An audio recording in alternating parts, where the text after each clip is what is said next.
Breaking చూస్తున్నాం. నేడు తెలంగాణ అసెంబ్లీలో 6వ రోజు సమావేశాలు కొనసాగనున్నాయి. నేడు సభలో ప్రశ్నోత్తరాలు రద్దయ్యాయి. మొదట భూభారతి బిల్లుపై చర్చ జరగనుండగా స్వల్పకాలిక చర్చలో రైతు భరోసాపై చర్చ జరగనుంది.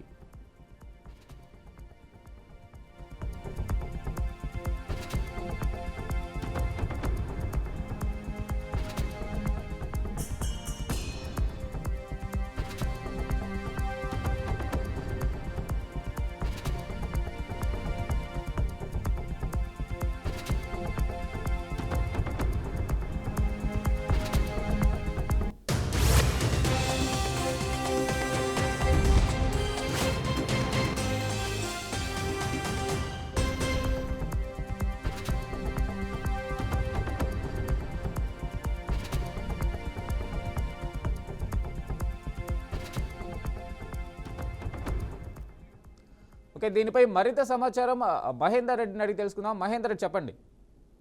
వెంకటేష్, నేడు జరిగేటువంటి అసెంబ్లీలో ఇక వాడి వేడిగా జరిగే అవకాశం అయితే కనిపిస్తుంది. నిన్న ఫార్ములా ఈ రేస్ కేసు కింద ఇటు కేటీఆర్ పైన ఎఫ్ఐఆర్ నమోదు కాక కేటీఆర్ కూడా రాత్రి ప్రెస్ మీట్ పెట్టి దాదాపు దాని నుంచి సంబంధించినటువంటి విషయాలన్నీ కూడా చెప్పారు. మరోవైపు అసెంబ్లీలో ఛాలెంజ్ విస్తున్నాను, మరి సమయం బిజినెస్ టైం ఇంకా పొడిగించండి, ఇక దీనిపైన ఛాలెంజ్ అన్నట్టుగా తను మాట్లాడడం జరిగింది. సో మొత్తానికి అసెంబ్లీ వాడి వేడిగా జరిగే అవకాశం అయితే కనిపిస్తుంది.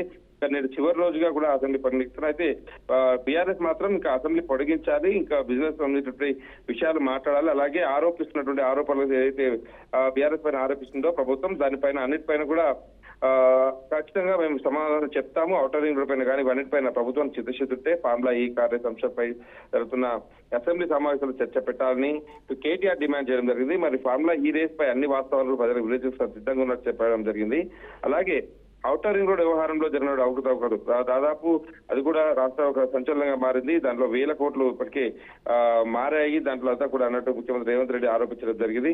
సో దీనిపైన బీఆర్ఎస్ పార్టీ కూడా మేము ఖచ్చితంగా ఏ దానికైనా సమాధానం చెప్తాం అనేటట్టుగా నేనైతే వాళ్ళు ముందుకు వస్తున్న పరిస్థితి కనిపిస్తుంది. సో నేడు అదే చివరి రోజు 5వ రోజు అసెంబ్లీ సమావేశాలు ఇక సేపట్లో ప్రారంభం కాబోతున్నాయి. మరి ఇక ఈ రోజు జరిగేటువంటి అసెంబ్లీలో దాదాపు గందరగోళం జరిగే అవకాశం ఉంది. స్పీకర్ కూడా ప్రతిపక్ష పార్టీలకు అయితే ప్లకార్డులు పట్టుకురావద్దు, అలాగే క్రమశిక్షణ మెలగాలి అనేటువంటి చెప్పాడు. మరి ఈ రోజు జరిగేటువంటి అసెంబ్లీ పైన, ఎందుకంటే బీఆర్ఎస్ పార్టీ కేటీఆర్ పైన ఎఫ్ఐఆర్ తర్వాత జరిగే పరిణామాలు తిన్నాళ్ళు అరెస్ట్ చేస్తారని లీక్లు ఇచ్చారు తప్పితే ఇప్పుడు ఏకంగా ఎఫ్ఐఆర్ నమోదైంది. దాదాపు కేసులు కూడా సెక్షన్లతో సాగుతుంది. ఇంకా గవర్నర్ పరిధిలో కూడా ఈ అంశం ఉన్న నేపథ్యం.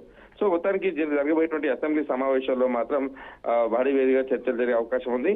మరి చూడాలి ఇక దీనిపైన మరి ప్రశ్నోత్తరాలు ఏదైతే బీఆర్ఎస్ ఛాలెంజ్ చేస్తున్నట్టుగా మీరు ప్రభుత్వం వెల్కమ్ చెప్తుందా సమాధానం చెప్పడానికి, లేదా చట్టపరంగా ఎదుర్కోవడానికి చూసుకోవాలనే తాట వేసే ప్రయత్నం చేస్తుంది. ఇవన్నీ కూడా అసలు కాసేపట్లో జస్ట్ మొదలయ్యే అసెంబ్లీలో పూర్తి విషయాలు తెలియనాయి. ఇంకా అయితే మహేందర్ రెడ్డి చెప్పండి, అయితే అసెంబ్లీ దగ్గర అసెంబ్లీ ప్రాంగణంలో కేటీఆర్ని అరెస్ట్ చేస్తున్నారు నేపథ్యంలో అక్కడ ఎలాంటి వాతావరణం ఉంది? అంటే బీఆర్ఎస్ ఎమ్మెల్యేలు కావచ్చు, ఎలాంటి ఎలాంటి సంబంధించి అసెంబ్లీలో గొడవ చేయడానికి కానీ ఇంకా వేరేదేదైనా ప్రదర్శించడానికి కానీ అవకాశం కనిపిస్తూ ఉంది అక్కడ? అయితే వెంకట్, నిన్న రాత్రి ఏదైతే కేటీఆర్ ప్రెస్ మీట్ పెట్టాడో, మేము మా పార్టీ శ్రేణులు ఇవేం చాలా శాంతియుతంగానే ఎదుర్కొంటాం, చట్టపరంగానే ఎదుర్కొంటాం, మా లీగల్ సెల్ అంతా చూసుకుంటుందని చెప్పడం జరిగింది. సో కేటీఆర్ ఇంకా నోటీసులు అయితే అందని పరిస్థితి కనిపిస్తుంది ఇప్పటి వరకు. వన్స్ నోటీసులు అందితే మాత్రం మరి కేటీఆర్ పోలీసులు లొంగిపోతారో లేక ఇక రాజకీయ కుట్ర అనేటట్టుగానే మరి ఇక ఏదైతే మరి పార్టీ శ్రేణులంతా కూడా జిల్లాల వ్యాప్తంగా అవుతారు, నగర వ్యాప్తంగా అవుతాం ధర్నాలు రాస్తారోకోలు చేసే అవకాశం ఉంది. ఇంకా అంటే ఇప్పటి వరకు మాత్రం ఇంకా నోటీసులు ఇవ్వలేదు. ఇంకా నిన్న చాలా సున్నితంగా ఈ విషయం చాలా సున్నితమైన అంశం కాబట్టి ప్రభుత్వం పదే దీన్ని ఒక ఎజెండాగా తీసుకుంది కాబట్టి దీంట్లో ఎలాంటి అవసరకట్లు ఉండకూడదు భవిష్యత్తులో, అలాగే పార్టీ శ్రేణులు కూడా ఇబ్బందులకు గురి కావద్దు అనేటట్టుగా మేము శాంతియుతంగా ఎదుర్కొంటాం, మా కార్యకర్తలు మా నేతలందరూ కూడా సమయం పాటిస్తారు అనేటట్టుగా ఒక మాట, అంటే తాను ఇండైరెక్ట్ గా అరెస్ట్ కాబోతున్నాను అనేటట్టుగా ఒక మాట చెప్పినట్టుగా అర్థమవుతుంది.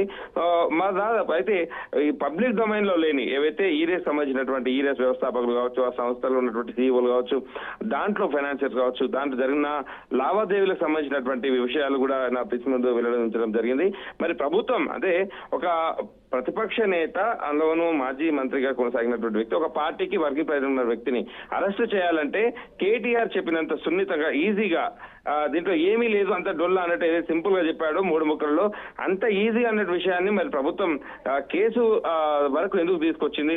నిజంగా కేటీఆర్ చెప్పినట్టు అంత ఏమీ లేదా? మరి ప్రభుత్వం ఎన్ని లీగల్ ఒపీనియన్లు కావచ్చు, అరెస్ట్ చేసే పరిణామాలు కావచ్చు. ఎందుకంటే ఇప్పటికే కాళేశ్వరం అంటున్నారు, కాళేశ్వరంలో ఇంకా విచారణ కొనసాగుతూనే ఉందని ఎక్కడ దాని మీద మరోపక్క ఔటర్ రింగ్ రోడ్ అన్నారు, ఔటర్ రింగ్ రోడ్ విషయంలో కూడా ఎలాంటిది, ఇక లగచర్ల విషయం అయితే కొనసాగుతూనే ఉంది.